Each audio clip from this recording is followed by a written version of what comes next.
I have my mic. Need that? Okay. Hello, guys. So I'm Ahmed Khairy. I'm the co-founder and CEO of a company called Gameball. It did not fail yet. So today, I'm not going to take a lot of your time, but I promise I'm going to try my best to make it worth it. So today I'm talking about one of my failure stories, highlighting particularly one lesson that I learned from building and failing. From building and failing at 4 different companies.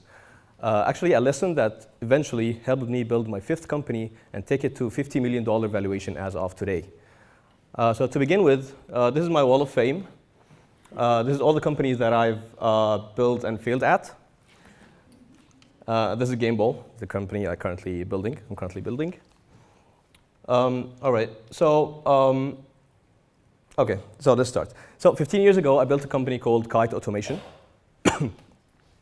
What we did basically is that it sold solutions that would enable ordinary houses to become fully automated and smart. The full Iron Man dream. Like, picture it, waking up in the morning, shutters automatically open, your coffee machine starts preparing your perfect wake-up coffee, the temperature of the shower is perfect, like all of it, the whole bunch of it. This is a picture of us. We were the founders. We look stupid, I know, but I promise you, we were 4 brilliant engineers. One day we were in this coffee place. We were talking about the idea. I came up with the idea, and we kept on discussing around it. And then we sealed our napkin agreement. Do you know the napkin agreement? Mm-hmm. You know? So when you're in a coffee place, you get this business idea, and you don't want to forget what you're thinking about, so you grab a napkin and write down your thoughts, take it back home. So this was our napkin. We were very serious about the business. Like, we thought about it, we thought about everything, we got all the technical aspects figured out, and we were sure that we wanted to do this. And what do you do when you are serious about your business idea? You go withdraw all your savings and register your company under a cool name. In our case, was Kite Automation. So to give you a little context, we were contractors. Like, we did not have our own stuff. We did not have our own technology, which basically meant that we needed to call and contact suppliers from all over the world and basically convince them to be the resellers back in Egypt. This is where I'm from, by the way. So we sent out emails to all the suppliers out there looking for someone to basically agree for us to become their resellers. And we were very conscious about the kind of audience that we are targeting. We basically sell our solutions to very wealthy people. And so it meant that we cared so much about quality. Like, quality was our primary focus. We wanted to make sure that we bring the best solutions in the market. So basically, it also meant that we invested all our savings in a very fancy office. We furnished a very fancy office. We prepared laminated brochures. This was the brochure we had back then. And we even had a website that had a careers page. I don't know why, but we built a careers page even before building the company. So we had the website ready. We had the laminated brochure. We had the fancy office. We invested all our savings on that. We were ready to crack that market. And one day, we wake up in the morning. I received this email from a huge supplier in the US, and basically they asked us to meet us. And this was a great day for us. Like, we finally made it. And there was only one problem. They wanted to meet us in Dubai. And remember, we had all our money already invested in the fancy office and the laminated brochures. We had no money to travel to Dubai. So again, what do you do when you run out of money? You borrow. So we called our dads. Hey, Dad, want to borrow some money? We got some extra cash. We traveled all the way to Dubai. We met the guy. He liked us. We liked them. Everything went perfect. And we basically signed a contract with them, a reseller agreement, and we committed ourselves to $300,000 year 1 sales quota. That's a lot. That's huge. We did not realize that. We did not realize it back then. And especially in a market like Egypt, 15 years ago, where home automation is not a thing yet, no one knows about it, that was huge. And basically, we signed it because we were confident that we had everything figured out. We had the fancy office, we had the laminated brochures, we know we were onto the right path. So we signed that contract, we went back to Egypt, and we were ready to start selling. So by that time, we had already been in business for 10 months. And did you notice something? We did not talk to a single customer for 10 months. Like we did not even talk to a single one, not a single one. 10 months, we've been furnishing the office, preparing the brochures, reaching out to resellers, signing agreements with resellers. You kind of feel you're busy, right? You're busy, you're doing things. It feels like you've invested money, your parents are proud of you, you have the office, you have the logo, everything is there, so you have a company basically, but you did not talk to a single customer. And this was lesson number one, and I'm gonna tell you why this is important. So now we're good to go, we're ready to start selling. No, sorry, I forgot to click. So we started selling the solutions.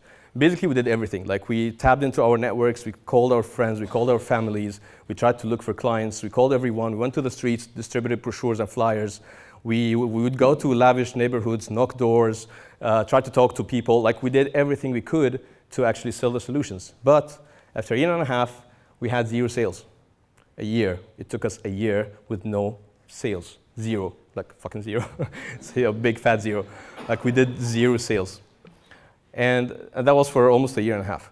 So that was very frustrating because we thought we figured it out. We had invested a lot of money, all our savings basically. We had borrowed some more. And basically we did not close the sales quota that we were expecting to do. And now we have to pay penalty to the vendor. So it was very dark times for us. And the most frustrating part is that we did not know what went wrong. We thought we had it all figured out right. And we didn't basically know what went wrong. And then I was on the phone talking to this prospect, a very wealthy individual I've been stalking for a while. And I've been trying to make a sale. Did not work out. But this guy told me something that changed everything that we did about the business. He told me, hey, go talk to my contractor. He does those kind of decisions. And I was like, okay. So it turned out this guy hired a contractor, and this contractor was doing the renovation work for his house. So I talked to the guy, a very nice person, we're still good friends. We discussed some technical things, and in under a week, we had our first deal done. And all this time, we discovered that we were going after homeowners, while actually the real puppet masters were the contractors hired by those homeowners to do their houses. So homeowners in this business do not take this kind of decisions. The contractors do. And all this time, we've been chasing the wrong people. And that's when we learned that there's a significant difference between a user and a buyer. So someone who uses your product is not necessarily the person who's going to buy the same product. That was a very big lesson that we learned back then. It costed us a lot of money. And do you remember lesson 1? If we had talked to customers from early on, we probably would have realized this very early before investing any dollars. So for the next 2 years, we changed focus. We started selling to contractors and interior designers. We had a good run. Things went much, much better. We started doing some sales. Things went much better. We compensated the losses we had. We paid our dues. Everything went much, much better until eventually we had to shut down the business because it was too much for us at that time.